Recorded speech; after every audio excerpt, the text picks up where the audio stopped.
جو اسلام کی خوبصورتی مانی جاتی تھی، مگر بدقسمتی سے آج مسلمانوں سے وہ چیز دور ہوتی جا رہی ہے. وہ کیا ہے؟ اگر وہ دوبارہ آ جائے، ہمارے بزرگوں کا طریقہ، ہمارے نبی علیہ السلام کا طریقہ، ہمارے صحابہ کا طریقہ، تو آج آپ دیکھیں کہ کتنی محبتیں عام ہو جائیں گی، کتنا آسانی ہو جائے گی. وہ خصلت، وہ عادت کیا ہے عرض کرتا ہوں. پہلے آپ ایک واقعہ سنیے، اور واقعہ یہ ہے حضرت سیدنا عبداللہ ابن عمر رضی اللہ تعالیٰ. آپ ایک بار بیمار ہو گئے، اور جب بندہ بیمار ہوتا ہے نا تو اس کو کھانا اچھا نہیں لگتا. ہمارے ساتھ بھی ہوتا ہے. اچھا، ایک تو اچھا نہیں لگتا، اچھا پھر جب کبھی اچھا لگتا ہے نا تو ایک ہی آئٹم اچھی لگتی ہے، چلو یار اب کھلانا ہی ہے نا تو وہ کھلا دو. ہماری میمنی میں تو کہتے ہیں روحانی ہوتی ہے، پتہ نہیں آپ کے یہاں کیا کہتے ہیں، بہرحال کہ بھائی یہ کھانا ہے. تو حضرت عبداللہ ابن عمر رضی اللہ تعالیٰ بیمار ہو گئے، کھانا نہیں کھا رہے تھے. آپ کے غلام حضرت نافع آپ سے بڑا بڑا پیار کرتے تھے. کہا حضور کچھ تو پیش کروں. کہ ٹھیک ہے، اگر کھلانا ہی ہے تو بنی ہوئی مچھلی کھلا دو، جس کو آپ کیا کہیں گے، گرلڈ فش. تو اب ان دنوں مدینہ منورہ میں مچھلی اویلیبل نہیں تھی. وہ گئے، انہوں نے ڈھونڈ بڑی مشکل سے جا کے کہیں سے مچھلی پکڑی، لائے، اس کو فرائی، اس کو گرل کیا اور حضرت کی بارگاہ میں پیش کی. ابھی جیسے ہی آپ نے ہاتھ بڑھایا نا، دروازے پر دستک ہوئی. نوک کیا کسی نے کہ اللہ کے نام پر مجھے کچھ دے دو، میں بھوکا ہوں. حضرت عبداللہ بن عمر رضی اللہ تعالیٰ نے اپنے اس غلام حضرت نافع سے کہا کہ ایسا کرو، یہ مچھلی جا کر اس کو دے دو. وہ کہتے ہیں حضرت میں اتنی مشکل سے پورے مدینے میں تلاش کر کے لایا ہوں، آپ کو کھانا بھی یہی تھا. اس بندے نے، مانگنے والے نے مچھلی تو نہیں مانگی نا، کچھ مانگا ہے، ہم کچھ اور دے دیتے ہیں، اس کو پیسے دے دیتے ہیں، کوئی اور چیز دے دیتے ہیں. یہ مچھلی تو بہت ڈیفیکلٹی سے ملی اور آپ کی طبیعت بھی ٹھیک نہیں. آپ نے فرمایا میں نے کہا نا اس سائل کو دے دو. اچھا بیمار بھی تھے، ماننا بھی ضروری تھا. اٹھائی مچھلی جا کے اس فقیر کو دے دی. اچھا جب دے دی نا، حضرت نافع پیار بڑا کرتے تھے، وہ دوبارہ اس فقیر کو چیز کیا، انہوں نے پیچھے گئے اور جا کے اس فقیر کو روکا. اس نے کہا ایسا کریں کہ آپ یہ مچھلی واپس سیل کر دیں مجھے. فقیر نے کہا ٹھیک ہے بھائی، یہی میرے لیے کافی ہے. پیسے دیے، مچھلی لی، واپس لے حضرت عبداللہ بن عمر رضی اللہ تعالیٰ کے پاس، اور واپس وہی ڈش سجا کر حضرت کے سامنے رکھ دی. حضرت نے کہا یہ دوبارہ کیسے آ گئی؟ کہا حضور دیکھیں آپ نے کہا تھا، میں نے فقیر کو دے دیا، میں دوبارہ پرچیز کر کے آیا ہوں، واپس نہیں لیے، پیسے دیے اس کو. آپ نے فرمایا واپس جاؤ، یہ مچھلی اسی کو دینا اور اب پیسے بھی واپس مت لینا. اب پزل ہو گئے نا حضرت نافع کی. اب میں نے حضرت اس کو دے دی، پیسے سے خرید کے آپ کہتے ہیں دوبارہ دے دو. اب جو میرا ٹاپک ہے، اب جو حدیث حضرت عبداللہ ابن عمر رضی اللہ تعالیٰ نے سنائی نا، وہ میرا آج کا ٹاپک ہے. آپ کہتے ہیں سنو، میں نے اپنے آقا صلی اللہ تعالی علیہ وسلم سے یہ سنا ہے، جو شخص کسی چیز کی خواہش رکھتا ہو، غور سے سنیے گا، کسی چیز کی ڈیزائر رکھتا ہو اور اپنی خواہش کو روک کر کسی اور کو اس پر ترجیح دے دے، پریورٹی دے دے، اللہ تبارک و تعالیٰ اس کی بخشش فرما دیتا ہے. دیٹ از ایثار، سیکریفائس. یہ ہے وہ خوبصورتی جو اسلام میں موجود تھی. آپ ہمارے پیارے آقا کی سیرت کو پڑھیں، صحابہ کی سیرت کو پڑھیں، اولیاء کی سیرت کو پڑھیں، انہوں نے ایثار ہی کرتے چلے آئے. ایثار کی تعریف دوبارہ سن لیجئے تاکہ پھر بات آگے سمجھنا آسان ہو جائے گی. The definition of ایثار کیا ہے کہ دوسروں کی خواہش اور حاجت کو اپنی خواہش اور حاجت پر ترجیح دینا، پریورٹی دینا. ان کو بھی ضرورت ہے، مجھے بھی ضرورت ہے، میرا مسلمان بھائی ہے، اس کو بھی چاہیے، اب مجھے بھی چاہیے.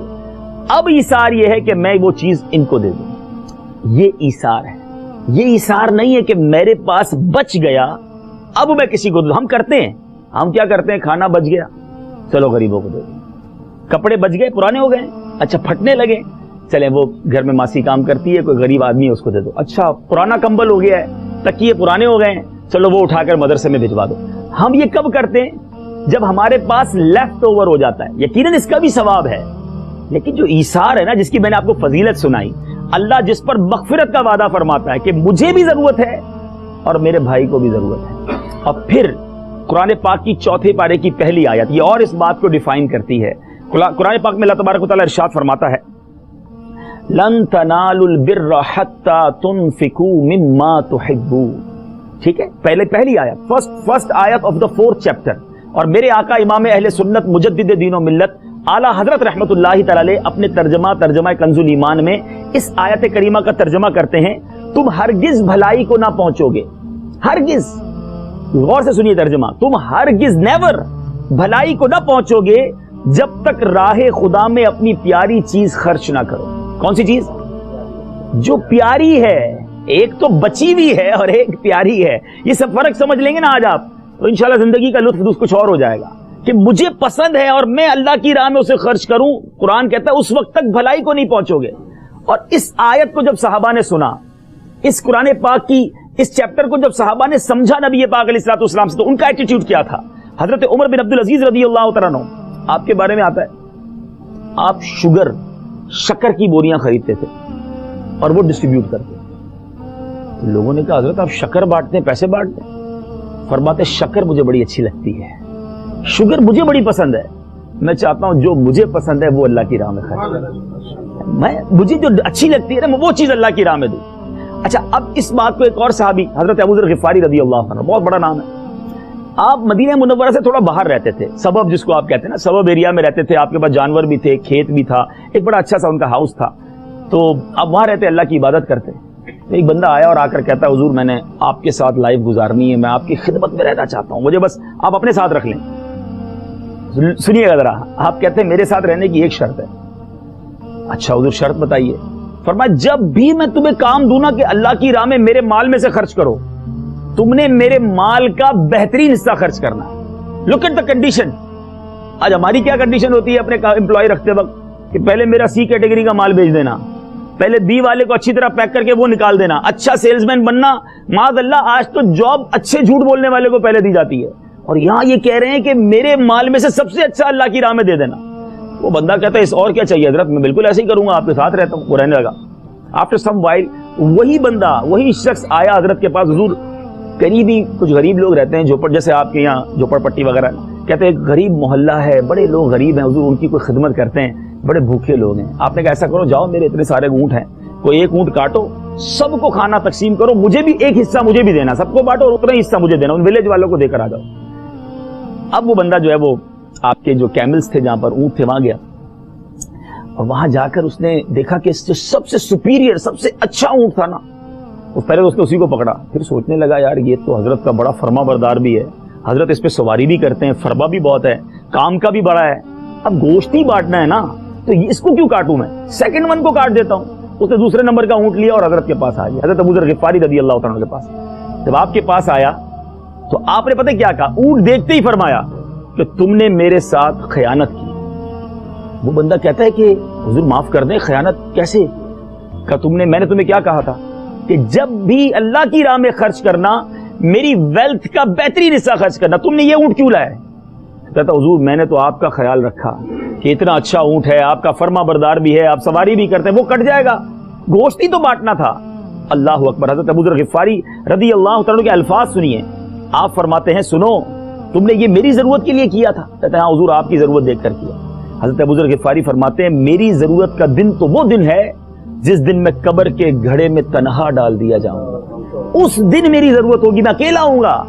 اور تم مال کے بارے میں سوچتے ہو, سنو مال کے 3 وارث ہیں, 3 حصے دار ہیں. یہ آج کانسیپٹ اگر ہم سارے سمجھ لینا ہمارا بہت بڑا پرابلم سالو ہو جائے گا. فرمایا مال کے 3 حصے دار ہیں. ایک تقدیر, کہ جب تقدیر کا چکر چلتا ہے تو ایسے مال چلا جاتا ہے, یہ میرے بزرگ بیٹھے ہیں ان سے پوچھیں, کروڑوں پتی اربوں پتی شخص ہوتا ہے, ایسا کنگال ہوتا ہے کہ سارا ہی چلا جاتا ہے, پتہ نہیں چلتا یار یہ ہوا کیا. تقدیر کبھی کبھی مال لے جاتی ہے. پہلا حصے دار تو وہ ہے. کا دوسرا حصے دار وارث ہیں جو ہمارے مرنے کے بعد ہمارا مال لے لیں گے. قبر میں تو نہیں لے کے جائیں گے نا, نہ تجوری ہوتی ہے قبر میں, نہ کفن میں جیب ہوتے ہیں, یہ تو کلیئر ہے. فرمایا تیسرا حصے دار تو خود ہے. 2 حصے دار تو لے جانے میں دیری نہیں لگاتے, یا تو تقدیر لے جاتی ہے یا وارث بچا ہوا لے جائیں گے. اب تیسرا حصے دار تو خود ہے, تو کیوں نہ اپنے مال کو اچھی راہ میں خرچ کر کے آخرت میں اپنے ساتھ ہی لے جا. کہ جو ہم خرچ کرتے ہیں نا یہ اپنے ساتھ پارسل لے جا رہے ہو آپ سمجھے بات کو. یعنی میں اگر کروڑوں روپے چھوڑ جاؤں, میرے بچے نہیں معلوم کہ میرے لیے بھیجیں گے نہیں بھیجیں گے, لیکن میں تو اپنی لائف میں آگے بھیج سکتا ہوں نا. تو فرمایا اچھی چیز اللہ کی راہ میں خرچ کرو, کیونکہ قرآن کہتا ہے لن تنالوا البر حتی تنفقوا مما تحبون, تم ہرگز بھلائی کو نہیں پہنچو گے جب تک اپنی پیاری چیز اللہ کی راہ میں خرچ نہ کرو. اب یہاں میں اور آپ دیکھیں کہ ہمارا کانسیپٹ کیا ہے. ہمارا تو بعض اوقات ایسا کانسیپٹ ہے, جیسے میں نے آپ کو مثال دی کہ بچی ہوئی چیزیں, صرف اگر بچوں میں کیلکولیٹ کریں نا, ہم کیا کرتے ہیں, ہمارے گھر میں اگر 3 لڑکے ہوں, 4 بچے ہوں, ایک بچہ بڑا بریلینٹ مائنڈ ہو, حساب کتاب میں تیز ہو, سبق بھی یاد کرتا ہو, ہم کہتے ہیں اس کو ڈاکٹر بنائیں گے. اچھا دوسرا بیٹا وہ جناب گھر کے پرزے ورزے بھی ٹھیک کر لیتا ہو, بڑا میکینیکل دماغ ہو. ہم کہتے ہیں یار بڑا تیز ہے بچہ, اس کو انجینئر بنائیں گے. تو تیسرا بچہ نہ کوئی سبق یاد کرتا ہو, گھر میں لڑائی جھگڑے بھی کرتا ہو, بولنے میں بھی اکلاتا ہو, بولتے اس کو مدرسے میں ڈال دو. یعنی اللہ کی راہ میں بھی بچہ وہ دینا ہے جو ہمارے کام کا نہیں ہے. اچھا پھر ہم کمپلین کرتے ہیں علماء کو کہ یار آج کے علماء جو ہے نا ویل انٹلیکچوئلز نہیں ہیں, آج کے علماء آرگنائز نہیں ہیں, آج کے علماء آج کے دور کے تقاضے نہیں جانتے. مجھے بتائیں نا, ہم نے آج بچوں کون سے بچے دیے مدرسوں کو؟ ہم دیتے اپنی فیملی کا سب سے بریلینٹ بچہ کہ جناب یہ پڑھا لکھا سمجھدار بچہ, یہ عالم دین بنے گا, ساری دنیا کی انشاءاللہ اصلاح کرے گا. لیکن ہم اللہ کی راہ میں جب بھی دینے کی باری آئی ہے, ایک چھوٹا سا ٹیسٹ کر لیجئے. ہم مسجد میں بیٹھے ہیں مثال کے طور پہ, جمعے کا دن ہے, بعض اوقات مسجد میں ڈبہ آتا ہے, چھولی آتی ہے نا, ہمارے سامنے سے گزارتے ہیں مسجد میں, یا کہیں جگہ پر گئے, ہم نے پیسے دینے, آپ نے ذہن بنایا چلو 100 روپے دیتا ہوں, آپ نے اپنا والٹ نکالا, جیب میں 200 روپے کے نوٹ ہیں, ایک پرانا والا ہے ایک نیا والا ہے. آپ دل سے پوچھیں آپ مسجد کے ڈبے میں کون سا والا نوٹ ڈالیں گے؟ حالانکہ نیا والا 102 روپے کا نہیں ہے, وہ بھی 100 روپے کا ہی ہے, مگر اللہ کی راہ میں دینا ہے تو یار جو کام کا نہیں ہے نا, اب غور کریں, یہ تھنکنگ اچھی ہے. رب کی بارگاہ, یہ دیا کس نے مجھے اور آپ کو؟ اللہ نے ہی دیا ہے نا. اچھا بعض اوقات یہ ذہن بنتا ہے کہ یار سب سے اچھی چیز دے دی تو یہ تو مجھے بڑا پسند ہے. میں سوال یہی کرتا ہوں ان سے جو یہ سوچتے ہیں کہ سب سے اچھی چیز آپ کو دی کس نے ہے؟ بتائیے نا. اللہ نے دی ہے, کیا وہ دوسری نہیں دے سکتا؟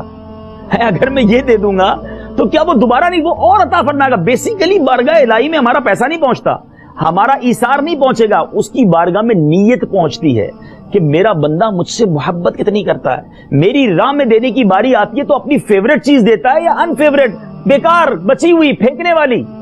یہ غور کرنے والی بات ہے. اب آتے دوبارہ ایثار کی طرف. جو ہم نے دوسروں پر ایثار کر کے جنت کمانی ہے نا, ہمارے اسلاف کا یہ حال تھا. جنگ یرموک کا موقع, اب جنگ کے موقع پر, غزوات کے موقع پر ظاہر زخمی, آخری لمحات, ایک صحابیہ کہتی میں اپنے کزن کو, اپنے چچا زاد بھائی کو تلاش کرتے کرتے پہنچی تو بالکل آخری سانسیں تھی ان کی.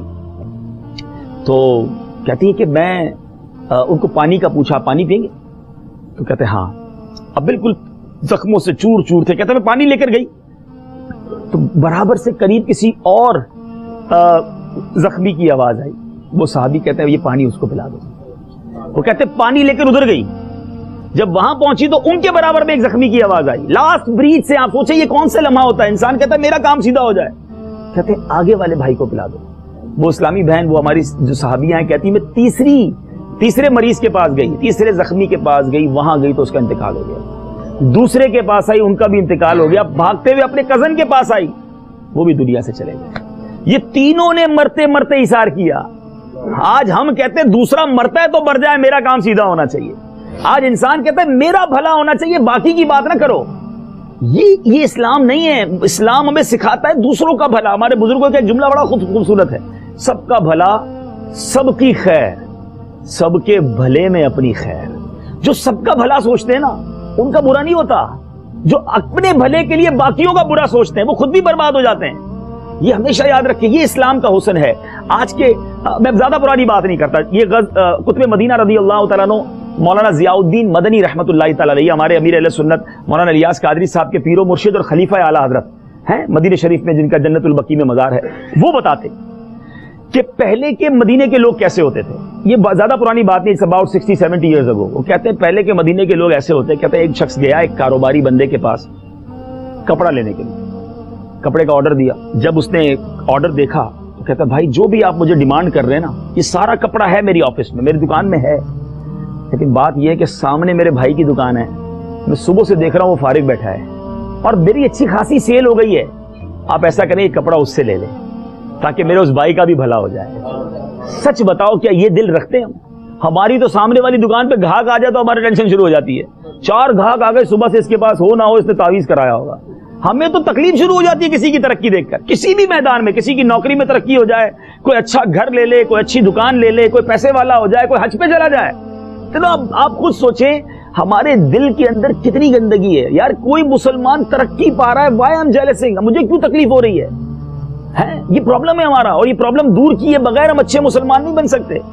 مسلمان کا خیر خواہ ہے, بھائی ہے, بھائی کو نعمت ملے, پرابلم کی ہوگی. یا ہمیں کوئی اپنے گھر پہ بلائے, اچھے گھر پہ بلائے, اور اچھا سا گھر ہو اس کا, بڑا مہنگا گھر ہو کہ یار آؤ یار نیا گھر لیا ہے, اس کے گھر جائیں گے, دعوت بھی کھائیں گے, بریانی بھی کھائیں گے, اس کو مبارکباد بھی دیں گے ماشاءاللہ بہت اچھا گھر تھا, اور نیچے اتر کے کیا کہیں گے 2 نمبر کے پیسوں سے گھر بنایا.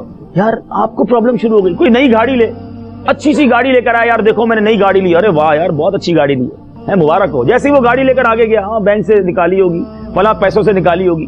کسی کی ترقی میں ہمیں پرابلم کیوں ہے؟ مجھے ایک بات کا جواب دیجئے, عزت دینے والا کون ہے؟ دولت دینے والا کون ہے؟ شہرت دینے والا کون ہے؟ اچھی شکل دینے والا کون ہے؟ جب سب دینے والا رب ہے تو تمہیں اعتراض کیوں ہے؟ یاد رکھیں, حسد کرنے والا حدیث پاک میں آتا ہے یہ اللہ پر اعتراض کرتا ہے, کسی اور پہ نہیں کرتا. اللہ پر ڈائریکٹ اس کا آرگیومنٹ ہے کہ مولا تو نے اس کو عزت دی مجھے کیوں نہیں دی, اس کو دولت دی مجھے کیوں نہیں دی. میں اور آپ کچھ بھی نہیں ہیں, اللہ جسے چاہے وَتُعِزُّ مَن تَشَاءُ وَتُذِلُّ مَن تَشَاءُ, وہ جسے چاہے عطا فرمائے.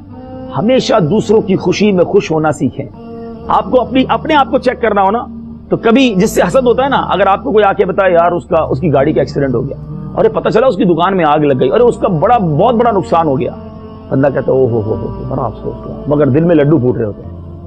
اگر کسی کے نقصان پر, کسی کی بے عزتی پر, کسی کی ذلت پر آپ کو خوشی ہو رہی ہے تو it means there is some thing wrong in my heart. میں کیوں خوش ہو رہا ہوں کسی مسلمان کے نقصان پر؟ یعنی مجھے حسد تھا اس سے. اور یہی تو بربادی ہے نا. نبی پاک علیہ الصلوۃ والسلام فرماتے ہیں حسد نیکیوں کو اس طرح کھا جاتا ہے جس طرح آگ لکڑیوں کو کھا جاتی ہے. ہماری نیکیاں برباد ہو جائیں گی اگر ہم حسد پال کے بیٹھیں. تو ایثار کریں. ایثار میں یہی تو کانسیپٹ ہے کہ سب کا بھلا, سب کی خیر, سب کے بھلے میں اپنی خیر. اب ایثار کی ایک دو ایگزامپل دے کر بات ختم کرتا ہوں. مثال کے طور پہ ہم بہت تھوڑی چیزوں میں ایثار کر سکتے ہیں. ہم مل کر کھانا کھاتے ہیں نا, مثال کے طور پہ اب کھانا کھا رہے ہیں, بچے بھی ہیں, فیملی بھی ہے, ماں باپ بھی ہیں, بچے. اچھا ہم چونکہ فیملی کے ہیڈ ہوتے ہیں تو کھانے پکے جب ہمارے سامنے آتا ہے تو سب سے اچھا کھانا بعض اوقات جو فیوریٹ ڈش ہوتی ہے وہ ہمارے سامنے لا کے رکھی جاتی ہے. اب بندہ کہتا ہے سب سے اچھی چیز میں نکال لوں پہلے. بندہ ڈیلیبریٹلی دانستہ اس دن نہ نکالے, نیت رکھے میرے بیٹے پہلے نکال لے, میری ماں پہلے لے لے, میری ایثار یہی ہے نا, مجھے بھی ضرورت ہے ان کو بھی ضرورت ہے, میں ان کو پہلے دینے دوں. اللہ جانتا ہے نیت کدھر کی ہے. کسی کو بتائیں نہیں, یہ نہیں کہ آج اعلان کر دیں چلو بھائی آج دسترخوان پہ میں ایثار کروں گا, سارے پہلے آپ کھانا نکال لیں میں بعد میں نکالوں گا, تو پھر یہ ایثار نہیں ہوا, یہ جتانا ہو گیا. آپ بتانا چلے میں جانوں میرا رب جانے. ایسے کئی موقع آپ کو ملیں گے. پیاس لگی ہے آپ کو پانی کی, اب پانی آپ کے پاس ٹھنڈا گلاس آ گیا, ہمارے حاجی صاحب کو بھی چاہیے, میں نے اٹھایا گلاس دے دیا, مجھے بعد میں مل جانا ہے لیکن یہ مجھے ضرورت تھی اور میں نے دے دیا نا. ایک بار ایک صحابی کے گھر پہ سری, آپ کے یہاں کیا کہتے ہیں اس کو جو سر ہوتا ہے بکرے کا, سری کہتے ہیں, منڈی ہمارے یہاں کہتے ہیں, سری کہتے ہیں. ہاں منڈی پائے جو ہوتے ہیں, منڈی یا سری بھجوائی کسی نے. غریب تھے صحابی, انہوں نے سوچا یار کہ مجھے تو ضرورت ہے, مگر میرا پڑوسی مسلمان ہے اس کو بھیجوں گا وہ بہت خوش ہوں گے, اٹھا کے اس کو بھیج دی. اس صحابی نے اگلے صاحب پڑوسی کو بھیج دی. روایتوں میں لکھا 7 گھروں میں گھوم کر پہلے صحابی کے گھر وہ منڈی واپس آ گئے. 7 کو ایثار کا ثواب بھی مل گیا, چیز بھی مل گئی. تو اللہ کی راہ میں اگر آپ اس طرح کبھی اپنی پسندیدہ چیز دینے والے بنو تو صحیح, پھر دیکھو وہ غیب کے خزانوں سے کیا عطا فرماتا ہے. تو آپ غریب رشتہ داروں کو دیکھیں. جب بھی صدقہ دینا ہو, جب بھی خیرات دینی ہو, جب بھی زکوٰۃ دینا ہو, یہ ہمیشہ یاد رکھیں سب سے پہلے حقدار ہمارے صدقے کے, ہماری زکوٰۃ کے, ہماری خیرات کے, ہمارے ڈونیشن کے, وہ ہمارے قریبی رشتہ دار ہیں. حدیث پاک کا خلاصہ ہے اللہ تعالیٰ ان لوگوں پر قیامت کے دن نگاہ رحمت نہیں فرمائے گا جس کے اپنے پریشان ہو وہ غیروں کو بانٹتا رہے. کچھ لوگ باہر بڑا بانٹتے ہیں, او جناب کیوں بانٹتے ہیں؟ بعضوں کا نام ہوتا ہے, فلاں تختی لگے گی, فلاں جگہ اعلان ہوگا, فلاں میری واہ ہوگی, فلاں کمیٹی میں دوں گا تو ادھر نام ہو جائے گا, فلاں ایسوسیشن میں دوں گا, فلاں مسجد میں دوں گا. ٹھیک ہے, بڑی اچھی بات ہے. غریب رشتہ دار یاد ہے نہیں ہے, پتہ چلا چاچا کا بیٹا تو بھوکا بیٹھا ہوا ہے, میری خالہ جو وہ پریشان ہے, میرے خاندان کے بہت سارے لوگ ان کے گھر میں راشن نہیں ہے اور میں باہر بانٹی جا رہا ہوں. ایک اور حدیث پاک ہے جس کا مفہوم ہے اپنے قریبی رشتہ دار کو صدقہ دینے کا ڈبل ثواب ہے. ایک صدقے کا ثواب, ایک صلہ رحمی کا ثواب, رشتہ داری نبھانے کا ثواب, یہ ڈبل ثواب. آپ چھوڑ کے سنگل ثواب کی طرف جا رہے ہیں. اپنے دل سے پوچھو کہ وہاں نیت کچھ اور تو نہیں ہے. ہمیشہ نیکی کریں, اللہ کے لیے کریں, دکھانے کے لیے نہ کریں. ایک بار فرشتوں کے اندر ایک ڈسکشن ہو گئی, کنفیوژن کریٹ ہوئی. ایک فرشتے نے دوسرے فرشتے سے پوچھا اللہ کی سب سے زیادہ پاورفل مضبوط کریشن مخلوق کون سی ہے؟ اس نے کہا پہاڑ ہے. پہاڑ کیونکہ بڑے مضبوط ہوتے ہیں, ماؤنٹینز زمین کو گویا گاڑا گیا پہاڑوں کے ذریعے. دوسرا کہتا نہیں لوہا ہے, آئرن تو پہاڑ کو بھی کاٹ دیتا ہے. تیسرے نے کہا نہیں آگ لگتی ہے, آگ تو آئرن کو بھی میلٹ کر دیتی ہے. چوتھا کہتا نہیں پانی ہے, پانی تو آگ کو بھی بجھا دیتا ہے. پانچواں کہتا نہیں ہوا ہے, ہوا پانی کو بھی لے جاتی ہے. اب کنفیوژن. اللہ کی بارگاہ میں عرض کی مولا تو ہی بتا دے تیری سب سے مضبوط مخلوق طاقتور کریشن کون سی ہے. سنیے رب فرماتا ہے میرا وہ بندہ جو دائیں ہاتھ سے صدقہ کرے اس کے بائیں ہاتھ کو پتہ نہ ہو وہ سب سے طاقتور مخلوق ہے. تو اب بات دوسری آ رہی ہے, صدقہ کرنا ہے, اچھی چیز دینی ہے, ایثار کرنا ہے, ضرور کرنا ہے, مگر بتانا نہیں ہے. بعض لوگ تو اتنی بڑی مسٹیک کرتے ہیں صدقہ دینے کے بعد بھی گناہ ہو جاتا ہے. وہ کیا ہے, جتاتے ہیں تجھے یاد نہیں ہے میں نے نوکری لگائی تھی, تیری بچی کی شادی تھی 5 سال پہلے کس نے کروائی تھی, وہ دن یاد نہیں ہے. توبہ توبہ توبہ, یہ کبھی نہ کرنا. آج میں نے پیسے دیے نا کسی کو, کہ میرا کوئی کمال نہیں, میرے رب کی عطا ہے. آج اللہ کا احسان مانو, جب بھی صدقہ دیں, خیرات دیں, زکات دیں, سجدہ بھی کرے ساتھ کہ مولا تیری مہربانی, دینے والا بنایا, مانگنے والا نہیں بنایا. ہاں آج ہم اور آپ اس شاندار فلیٹ میں بیٹھے, یہ اللہ کا احسان ہے. میرے اور آپ میں کوئی کمال نہیں, ہم نیچے روڈ پہ بھی بیٹھے ہوئے ہو سکتے تھے. یہ اللہ کی مہربانی. اگر گھر دیا ہے, دولت دی ہے, شہرت دی ہے, تو صدقہ دینا, خیرات کرنا, عبادت کرنا, شکر بھی کرنا. کوئی نیکی انسان خود نہیں کر سکتا سوائے رب کی توفیق کے. یہ اللہ نے مجھے اور آپ کو توفیق دی جو آج آپ نے کسی کی مدد کی. جتانا کیسا, ارے یہ تو میرے رب کا احسان تھا جو مجھے اس نے دینے والا بنایا. تو آپ اپنے غریب رشتہ داروں کو ضرور یاد رکھیں. خدا را پہلے انہیں خیال کریں, پھر دیگر جو بھی معاملات ہیں اس کو دیکھیں. البتہ چونکہ دعوت اسلامی سے بلونگ کرتے ہیں ہم, اور دعوت اسلامی ماشاءاللہ آپ میں سے جو مدنی چینل دیکھتے ہیں وہ جانتے ہیں کہ ایک ورلڈ وائڈ آرگنائزیشن ہے. تقریباً 200 ملکوں میں ہمارا پیغام پہنچ چکا ہے, اور اللہ کی مہربانی سے 100 سے زیادہ شعبہ جات میں دعوت اسلامی سنتوں کی خدمت کر رہی ہے. سال میں 365 دن ہوتے ہیں. آپ کی دعوت اسلامی سال میں اپروکسیمیٹلی 500 سے زیادہ مسجدیں بنا رہی ہے. یعنی ایوریج ہماری روزانہ 1 سے زیادہ مسجد کی ہے. تو جو اللہ کے لیے مسجد بناتا ہے اللہ اس کے لیے جنت میں گھر بناتا ہے. اور اسی طرح ہمارے دارالعلوم ہیں, ہمارے مدارس ہیں جس میں لاکھوں طلبہ پڑھ رہے ہیں, کروڑ روپے کے دعوت اسلامی کے اخراجات ہیں. خود ہمارا مدنی چینل, اب بھائی تو چونکہ میڈیا سے تعلق رکھتے ہیں ان کو اندازہ ہے کہ ایک چینل چلانا یہ کتنا ڈیفیکلٹ اور کتنا ایکسپینسو ہے. لیکن جنہوں نے ہمارا چینل دیکھا ہے 1 روپے کی بھی ایڈورٹائزمنٹ اس پر نہیں آتی ہے, 1 منٹ کے لیے ایڈورٹائزمنٹ نہیں ہے. راؤنڈ کلاک جو ہے ہم سنتوں کی, دین کی باتیں کر رہے ہوتے ہیں. اور یہ ساری دنیا میں, صرف پاک و ہند میں نہیں بلکہ امریکہ سے لے کر ہم آسٹریلیا تک ہم یہ مدنی چینل چلا رہے ہیں. اور ظاہر ہے کہ اس کے بھی کروڑ روپے کے اخراجات ہیں. تو میں گزارش کروں گا اپنے غریب رشتہ داروں, اپنے مسلمان پڑوسیوں, ان کی مدد کرنے کے بعد آپ کے پاس اگر گنجائش بچتی ہو تو اپنی دعوت اسلامی کو اس بار ضرور یاد رکھیے گا, چاہے اپنی زکوٰۃ میں, اپنے عطیات میں, اور اپنی پیاری چیز خرچ کرنے کا ایک بار ایکسپیرینس ضرور کیجیے گا. ایک بار یو کے کے کسی شہر میں اس طرح کا بیان ایک مبلغ دعوت اسلامی نے کیا, اور وہاں ایک شخص موجود تھا, ایک مسلمان بھائی موجود تھے. کہتے بیان کے بعد میں سر پکڑ کے بیٹھ گیا کہ میں اللہ کی راہ میں اپنی کون سی پیاری چیز خرچ کروں. اب جب بات چلی ہے تو مجھے بھی کچھ کرنا چاہیے. کہتے میں سوچتا رہا پھر مجھے یاد آیا کہ ایک پلاٹ ہے, پاکستان کے وہ رہنے والے تھے, UK میں بھی بیس تھے, کہ ایک پلاٹ ہے میری سمجھ لے پراپرٹی میں سب سے زیادہ مجھے پسند تھا, پوش ایریا کے اندر 3 سائڈ کارنر پلاٹ تھا. کہتے وہی نیت کی کہ اسی پلاٹ کو انشاءاللہ مسجد بناؤں گا اور اللہ کی راہ میں خرچ کر دوں گا. وہ پاکستان آئے, تقریباً 1.5-2 کروڑ روپے اس مسجد پہ لگایا, شاندار مسجد بنائی. الحمدللہ پوری مسجد بنا کر دعوت اسلامی والوں کے حوالے کر دی کہ آج میں نے یہ بات پوری کر دی کہ جو میری سب سے پیاری چیز تھی میں نے اللہ کی راہ میں خرچ کر دی. تو اللہ مجھے بھی اور آپ کو بھی یہ جذبہ عطا فرمائے اور ہمیں ایثار کی دولت عطا فرمائے. یہ بہت سارے آپ کو ایکسپیرینس ہوتے ہوں گے. کبھی آپ کسی ایسی جگہ ہیں جہاں پنکھا لگا ہوا ہے, ایئر کنڈیشن لگا ہوا ہے, جی چاہ رہا ہے ذرا میں فین والی جگہ پر بیٹھ جاؤں, ذرا ہوا مجھے آ جائے, اور آپ دیکھ رہے ہیں ایک اور شخص بھی چاہتا ہے, بتائے نہیں اس کو کہ میں تیرے لیے ایثار کر رہا ہوں, کھڑے ہو کے اس کو بٹھا دیں. کیا پتا یہ جگہ سے ہٹنا, اسے بٹھانا, کیونکہ مقصد اللہ کی رضا ہے, یہ بٹھانا ہی ہمارے لیے جنت میں بیٹھنے کا سبب بن جائے. کبھی آپ کو ٹرین میں, بس میں, بہت جگہ ایکسپیرینس ہوتا ہے کہ ہم بیٹھے, لوگ کھڑے, اور مسلمان بھائی ہے میرا, کوئی بہن ہے, بندہ کھڑا ہو جائے کہ آپ بیٹھ جائیں. کیا پتا یہ ایثار ہی تو ہے نا, مجھے بھی ضرورت ہے, اس کو بھی ضرورت ہے. یہ بہت جگہوں پر, حرم شریف میں, مکے مدینے میں, آپ کو بہت جگہوں پر یہ موقع ملتا ہوگا. کولر پر ہم جاتے ہیں زمزم شریف پینے ہیں, اب جب آپ زمزم پینے جا رہے ہیں پیچھے ایک اور بھائی بھی کھڑا ہے, گلاس بھر کے پہلے اس کو پلا دیں, ختم تو نہیں ہو جائے گا, آپ کو بھی مل جائے گا. لیکن اس مسلمان کے دل میں کتنی خوشی داخل ہوگی کہ یار مجھے جانتا نہیں ہے یہ, ہم انڈین ہے وہ افریقن ہے, ہمیں کیا پتا, اگر کلمہ پڑھنے والا ہے, میرے نبی کا امتی ہے, چلو میں اسے پانی پلا دوں. کسی اچھی جگہ پر میں نماز پڑھنے بیٹھا, دوسرا کوئی بھائی آیا, تھوڑا سا سائڈ پہ ہو گیا, میرے بھائی تو بھی بیٹھ جا. ہم بعض اوقات بڑے جس کو کہتے ہیں سیلفش ہو جاتے ہیں, نہیں بھائی میرا کام سیدھا ہو باقی کا بیڑا غرق ہو جائے. یہ نہ سوچیں. یہ اسلام کی بیوٹی ہے کہ دوسروں کا اچھا سوچیں. اور آپ اب آخر میں یہ بات تھوڑا ریئلائز کریں جو میں نے بیان کیا, اگر جتنے اس کمرے میں بیٹھے ہم سارے, اور بلکہ سارے مسلمان اگر یہ عادت اپنا لیں, ہم دوسروں کا بھلا سوچنے والے بن جائیں, مجھے بتائیں کیسا ہو جائے گا ہمارا معاشرہ, کتنی محبتیں پھیل جائیں گی, ہمارے رشتہ داروں میں کتنی پیار پھیل جائے گا. آج پرابلم ہی تو یہی ہے کہ ایک مارکیٹ میں برابر میں دکان ہے, کھانا بھی ساتھ کھاتے ہیں مگر دل ساتھ نہیں ہوتے. اس کی ترقی میں پرابلم ہو رہی ہوتی ہے, اس کے بارے میں نیگیٹو سوچ رہے ہوتے ہیں. نیگیٹیوٹی کو دل سے نکال دیں. بڑا پازیٹیو ریلیجن ہے ہمارا, بڑا پازیٹیو ایٹیٹیوڈ ہے ہمارے آقا علیہ الصلوۃ والسلام کا. ان کی سنتوں پر عمل کرتے چلے جائیں, پھر دیکھیں زندگی کا لطف دوبالا ہو جائے گا. اللہ مجھے بھی آپ کو بھی ایثار کرنے کی توفیق عطا فرمائے. صلو علی الحبیب.